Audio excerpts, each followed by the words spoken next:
네, 이어서 건강 클릭으로 넘어가 보겠습니다. 과거에 50대 이상의 중장년층에게서 발생해서 오십견이라고 잘 알려진 질환이 바로 유착성 관절 낭염인데요.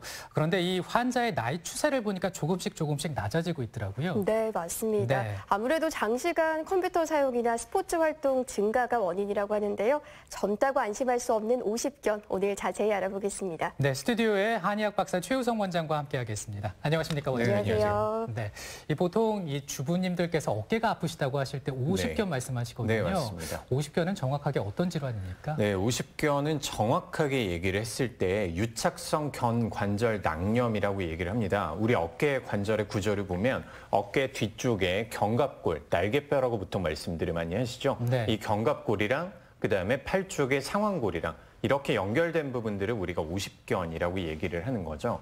이때 그 관절낭에 뭔가 염증성 반응이 생기고 그 부분들이 다시 또 낫고 다시 또 재발하고 통증이 나타나고 이런 부분들이 발생을 하면서 어깨가 점점 굳어지는 질환들을 우리가 오십견이라고 얘기를 하는 거고요.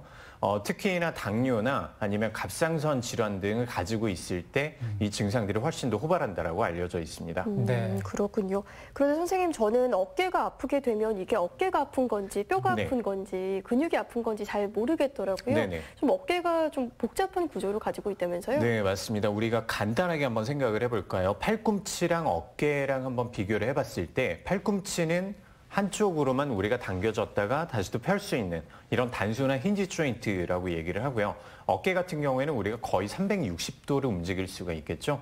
그만큼 관절에는 우리가 가동성과 안정성이라는 이 두 가지의 개념을 가지고 설명을 드리는데 팔꿈치 같은 경우에는 안정성은 높지만 가동성이 떨어지고 반대로 어깨 같은 경우에는 네. 가동성은 매우 높지만 안정성이 많이 떨어진다라고 얘기를 해요. 그만큼 많은 복잡한 인대, 그리고 관절, 그리고 근육과 힘줄 이런 부분들로 구성이 되어 있기 때문에 많은 부분들의 일을 해줄 수는 있지만 그만큼 고장 나기도 쉽다는 거죠. 그렇군요. 네, 맞습니다. 그 말씀드려 보니까 이제 어깨가 상당히 이제 복잡한 구조로 되어 있구나 이런 걸 알 수가 있는데 어깨 많이 사용하면 탈도 빨리 날 수밖에 없겠네요. 네, 맞습니다. 네. 결국 내 오십견이라는 부분들이 아까 잠깐 이제 언급을 했던 것처럼 내가 뭔가 오래 사용을 하다가 그리고 낡아가지고 이 부분들이 고장이 나기 시작을 하는 거죠. 고장이 나기 시작하다가 조그마한 상처가 나고 이런 부분들이 누적이 됐다가 통증으로 나타나게 되는 거예요. 그리고 다시 또 새살이 붙고 흉터가 생기고 다시 또 그쪽 부분이 찢어지고 이런 부분들이 계속 반복이 되면서 점차 어깨가 굳어가는 부분들을 오십견이라고 얘기를 합니다. 네. 네. 그러면 이렇게 어깨 질환이 있을 때 환자분들은 어떤 증상을 호소하시나요? 네, 가장 먼저 우리가 전조 증상으로 나타나는 부분들이 환자분들이 생각해보니까 제가 팔이 잘 안 올라가요. 어깨를 뒤쪽으로 좀 넘기기가 힘듭니다. 팔 뒤쪽에 있는 우리가 물건을 잡으려고 할 때 어깨가 잘 돌아가지를 않아요. 팔을 올리려고 할 때 어깨가 쭉 올라가야 되는데 이 부분들이 잘 되지 않습니다라는 부분들을 말씀을 많이 하십니다. 이런 전조 증상들이 이제 관절이 굳는 초기 증상이라고 보시면 될 것 같고요. 이런 관절이 굳고 팔이 등 뒤로 안 올라가면서 팔을 점점 들어 올리기가 힘들어지는 거죠. 자, 이런 상황에서 어느 상황에서 바로 우리가 활성화되는 단계로 넘어서게 되면 그때부터는 통증으로 나타나게 돼요. 아까 말씀하셨던 어깨를 들어 올릴 때나 팔을 뒤로 돌릴 때의 통증뿐만이 아니라 특징적인 오십견의 증상들 중에 하나가 우리가 밤에 통증이 많이 나타나는 부분들을 네. 볼 수가 있습니다. 특히나 밤에 통증 때문에 잠을 깨게 된다. 이 정도 단계가 돼서 병원을 오시는 경우가 상당수가 많거든요. 그래서 이런 야간성의 통증이 나타나는 경우가 오십견의 가장 대표적인 증상이라고 보시면 될 것 같습니다. 네, 이 오십견의 대표적인 증상 세 가지에 대해서 화면을 통해서 좀 만나봤는데요. 근데 그 오십견의 통증이랑 또 어깨의 다른 증상과의 차이점이 있을까요? 네, 좋은 말씀이세요. 네. 어깨 쪽의 통증이라고 하면 우리가 크게 회전근개 쪽의 손상과 그다음에 오십견이랑 이렇게 두 가지를 나누게 됩니다. 네. 회전근개라고 하면 어깨를 잡아주는 중요한 네 가지의 근육과 힘줄을 얘기를 하는데요. 이 회전근개의 통증이 나타날 때는 오십견과 비슷한 식의 증상들이 나타날 수 있어요. 어깨가 마찬가지로 움직이지 않고 그다음에 밤에 잘 때도 통증이 되게 심하기 때문에 환자분들이 흔하게 착각할 수 있는 그런 질환들 중에 하나인데 오십견은 보다 관절이 굳어가는 쪽에 가깝다라고 보시면 되고 회전근개 쪽의 손상은 우리 통증은 비슷하게 나타나지만 시술자가 우리가 팔을 올릴 때는 힘들지만 옆에서 누가 팔을 들어 올려주거나 천천히 가동을 하게 되면 가동 범위는 잘 나타나게 돼요. 이런 식으로 오십견과 회전근개는 크게 나타날 수 있는 그런 질환들 중에 하나입니다. 네, 둘의 차이가 있다는 것을 알 수가 있겠습니다. 근데 사실 이 중년 이후의 분들은 어깨 통증 때문에 고생을 안 하시는 분들이 없을 정도로 많이 또 힘들어하시고 또 고민 그리고 궁금한 점이 많으실 것 같습니다. 그래서요, 비슷한 증상으로 지금 힘들어하고 계시는 시청자 한 분을 전화 연결해서 궁금증을 좀 해소를 해보겠습니다. 만나보겠습니다. 여보세요? 네, 여보세요? 네, 안녕하세요. 어떤 점 네, 궁금하셨어요? 안녕하세요. 네, 전화 주셨나요? 네. 아니, 제가 요새 손주를 가지고 있는데요. 네. 아이가 어리니까 아무래도 자주 안고 업고 하는데 어느 날부턴가 어깨가 아프고 특히 밤에 너무 아파서 자주 깨거든요. 이런 게 오십견인가요?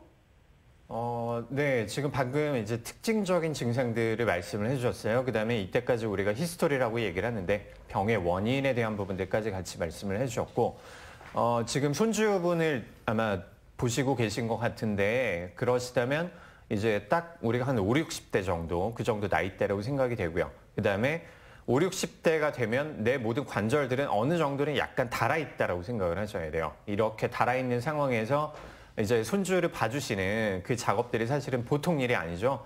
우리가 아기를 안아주고 그다음에 여러 가지 또 맞습니다. 뭐 여러 가지 일들을 또 많이 하셔야 되는데 이런 식으로 손상이 되면서 특징적인 증상이 나타났죠. 밤에 통증이 나타나기 시작했다. 근데 어머님 가만히 생각을 해보시면 아마 전조 증상이 조금씩은 있었을 거예요. 어깨가 서서히 이제 좀 굳어가기 시작한다. 내 팔이 왜 이렇게 안 움직이지? 라는 부분들이 처음에 나타났을 거고 이게 통증으로 그리고 전형적인 야간통으로 그리고 환자분들이 공통적으로 말씀하시는 것들 중에 하나가 밤에 통증이 나타나기 시작하는데 뭐 누울 때는 크게 문제가 없다가 내가 누워서 자다가 몸을 뒤척일 때 번개가 치는 듯한 통증으로 잠을 깨게 된다라고 말씀을 많이 하시거든요. 이런 증상들이 있다면 지금 오십견을 강력하게 한번 의심을 해보셔야 됩니다. 네, 그 말씀하시는 걸 들어보니까 이제 오십견을 좀 의심해 볼 수 있는 증상이 아닐까 싶은데 혹시 더 궁금한 점이 있으십니까?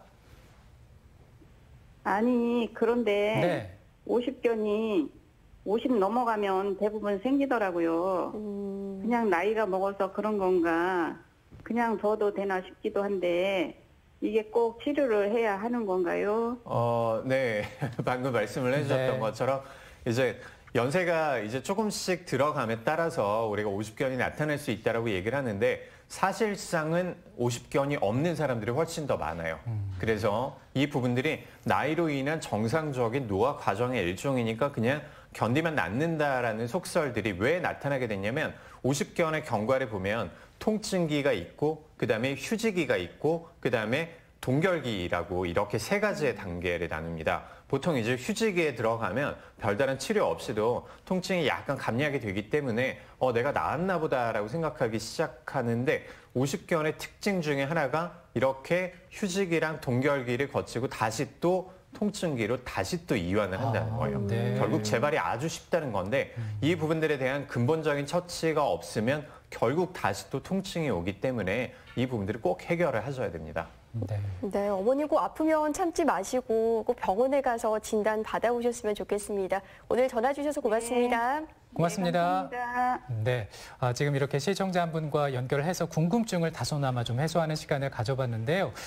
그렇다면 이제 치료법, 아주 중요한 치료법인데 사실 어깨 통증이 있을 때 이제 염증이 걱정되거든요. 네, 맞습니다. 염증은 어떻게 잡으면 될까요? 네, 첫 번째로 오십견에 우리가 할 수 있는 방법들 중에 하나가 결국 방금 말씀하셨던 염증성의 반응들 그리고 그 자극으로 인한 통증 그리고 관절의 부종 이런 부분들을 해결하기 위해서 우리가 한약 치료를 먼저 시작을 하게 돼요. 네. 한방적으로 봤을 때는 이 오십견의 기혈 순환을 촉진을 하고 그다음에 아까 오십견의 관절낭이 제가 손상됐다라고 말씀을 드렸죠. 이렇게 손상된 부분들의 복구를 다시 촉진시키는 그런 한약들을 먼저 투여를 하게 됩니다. 네. 또 한의원에 가면 또 침도 빠질 수가 네. 없잖아요. 어때요, 선생님? 네, 결국 이제 통증 질환이니까 우리가 통증을 해소하기 위해서는 우리가 침 치료가 가장 효과적이겠죠.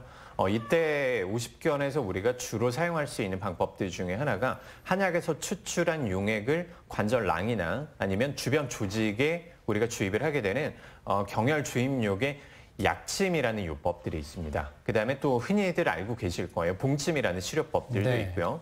이런 식으로 우리가 통증을 완화를 시키고 이후에는 추나 요법을 통해서 어깨 관절들이 삐뚤어져 있는 부분들을 다시 바로 맞추게 되고 야간통이 아주 심하거나 어깨를 거의 꿈쩍도 못하는 경우에는 우리가 동작침이라는 치료법들이 많이 있습니다. 응급시에 사용하는 침법들이라고 보시면 될 것 같은데 침을 놓은 상태에서 관절을 움직여 줌으로써 기혈 순환을 촉진을 하고 그다음에 통증을 완화시킨과 동시에 관절의 가동성을 다시 또 확보하는 치료법이라고 합니다. 네, 그 침은 통증 정도가 약간 따끔거리는 정도겠죠? 약간 따끔하는 게 일반적인 침 네. 치료라면 결국 이제 관절 쪽 안쪽까지 네. 쭉 들어가야 되기 때문에 네. 환자분들이 공통적으로 말씀을 하시는 것들이 뻐근하다. 뻐근하다. 네, 그런 그렇군요. 통증들을 많이 말씀을 하시죠.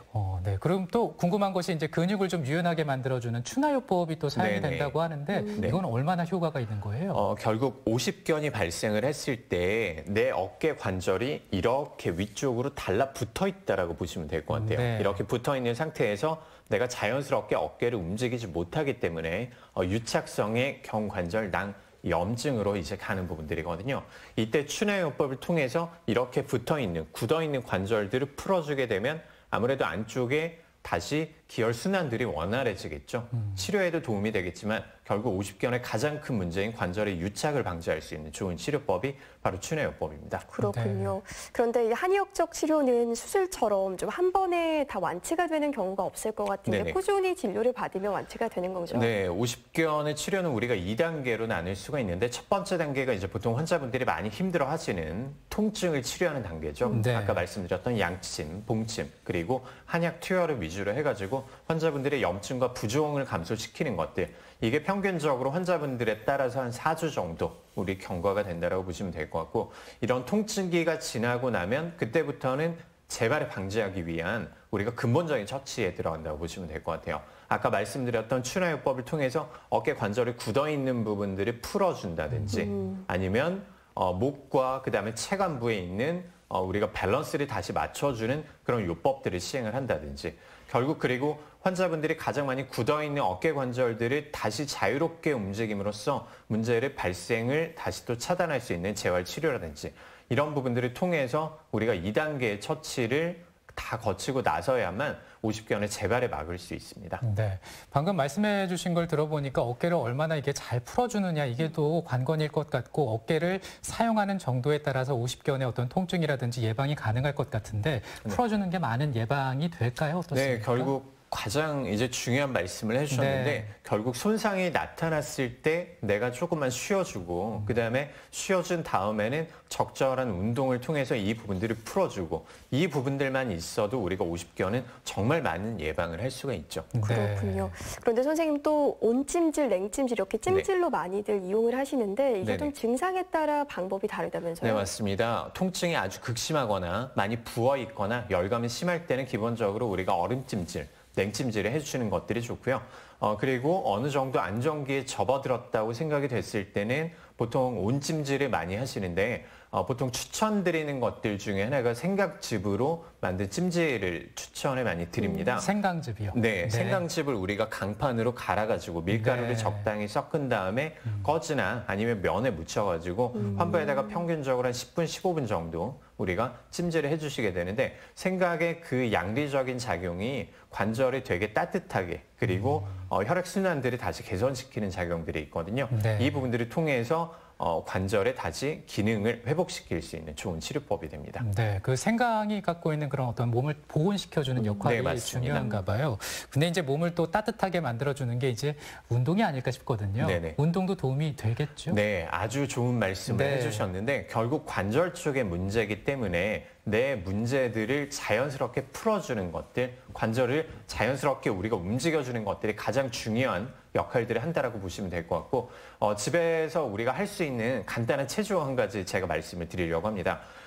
발을 내가 양 어깨 너비 정도로 펴고 있는 상태에서 네. 어깨 양팔을 올려주시는 거예요. 아, 이렇게. 그리고 내가 팔을 벽을 잡고 있다라고 생각한 상태에서 네. 어깨만 앞으로, 그다음에 뒤쪽으로 이렇게 앞으로 네. 한 10번 정도, 그다음에 뒤로 한 10번 정도 네. 이렇게 돌려주는 운동들을 평소 때 자주 해주시면 어깨 관절의 건강에 매우 도움이 됩니다. 네, 참 어깨 운동 기억하셔야 될 것 같습니다. 저희 2주 후에 이 건강클릭에서는 이사철을 맞아서 급성 허리 통증에 대해서 궁금한 점 있으신 분은요, 안내되는 번호로 문의하시면 되겠습니다. 네, 오늘 50견에 대해서 어떤 증상이 있는지 치료법은 무엇인지 한의학적으로 좀 자세히 살펴봤습니다. 도움 말씀의 최우성 원장이었습니다. 오늘 고맙습니다. 네, 고맙습니다. 감사합니다. 자, 이어서 CJB 모닝와이드 주요 뉴스 안내해드립니다. 충청북도는 지난주 도내 신천지 관련 시설에 대한 폐쇄 조치를 모두 완료했다고 밝힌 바 있습니다. 그런데 이곳 외에도 63곳의 관련 시설이 추가로 공개됐는데요. 그중 일부는 숙소로 사용되고 있어 폐쇄 자체도 불가능한 실정입니다. 대구 경북에서 코로나19 감염 환자가 크게 늘면서 일부는 충주와 청주에 분산 수용하기로 했는데요. 충주 의료원이 1차로 31명의 환자를 받았습니다. 공적 판매처로 지정된 전국 읍면지역 우체국에도 마스크 판매가 시작됐는데 상황은 비슷했습니다. 도시나 농촌이나 몇 시간씩 줄을 서야 마스크 5장을 겨우 살 수 있는 현실입니다. 정부가 지난주 코로나19에 대응하는 경기 종합대책을 내놨습니다. 기존 대책까지 합치면 모두 20조 원에 달하는 전례 없는 지원책인데요. 하지만 어려움이 큰 취약계층에겐 별 도움이 안 된다는 게 문제입니다. 미래통합당이 정우택 의원을 청주 흥덕에 공천하면서 총선 구도가 크게 요동치고 있습니다. 미래통합당이 청주에 완전히 새 판을 짜면서 도미노 파장이 일어날 수 있다는 분석이 나오고 있습니다. 네, 코로나19로 온 나라가 지금 어렵고 힘든 상황입니다. 특히 대구시 같은 경우에는 확진자를 격리 수용할 수 있는 병상이 없어서 문제인데요. 우리 지역에 이들 환자를 이송할 예정이라고 하네요. 네, 지금 충주의료원에 31명이 이송된 상태인데요. 이 국가 재난과 동일한 상황에서 지역민들의 걱정이 많은 건 사실입니다. 입원도 해야 하는 환자 지역민들도 아무런 피해 없이 건강하게 이 사태가 종식됐으면 좋겠습니다. 네, 오늘도 건강하게 보내시고요. CJB 모닝와이드 내일 아침 7시 35분에 또 인사드리겠습니다. 시청해주신 여러분 고맙습니다.